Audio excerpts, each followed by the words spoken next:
Hi guys! So today we're going to talk a little bit about what you can do when you're cooking and making recipes and meals to help bring down the calorie and the fat content.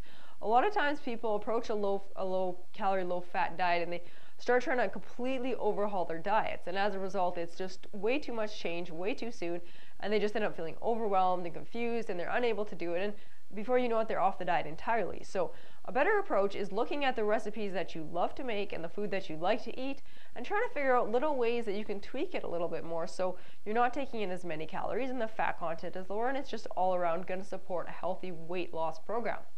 It's really not that difficult if you know a few tricks and then you start adding them in. Get creative in the kitchen, and before you know it you have healthy recipes that are built right from other recipes that maybe weren't as healthy beforehand. So let's go over a few things that you can do today to get you started and give you some ideas. So the first thing, if you're someone who loves to bake a lot, there's a lot of things you can do here that are going to help reduce the calorie content. So for example, if the recipe is calling for a lot of oil or butters, you can replace it with some applesauce. Applesauce is going to be lower in calories. Get the unsweetened variety so you don't get a lot of extra sugar. And it's going to add some nice sweet flavor as well. So by using that applesauce, not only do you reduce the amount of oil you have to have while keeping the moisture, but you're also probably going to have to use less sugar as well because it's going to be naturally sweeter, and you're going to get fiber from that applesauce as well because it's coming right from the apple. So that's one of the ways you definitely want to start using.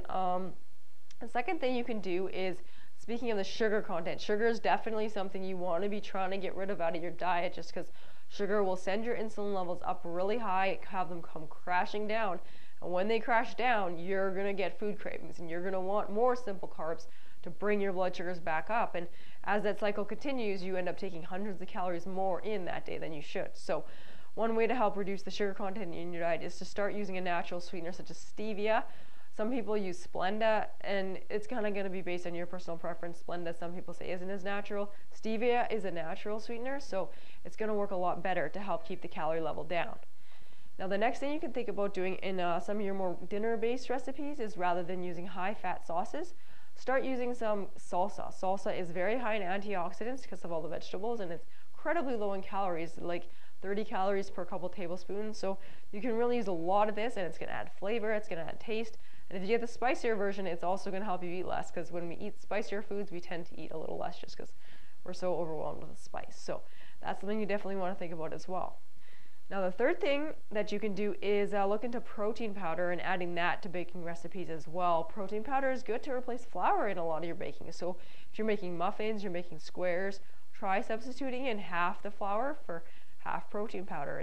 It's even better because you're going to help to increase the protein content of the baked food, which is usually low. Baked foods don't have a lot of protein, so you're going to make it more balanced. You're going to add chocolate flavor, vanilla flavor, whatever protein powder you want, while helping to bring down the calories, bring down those carbs, and just make it overall a lot more nutritious. If you don't have protein powder on hand and you still want another substitute for flour, you can try using ground oats.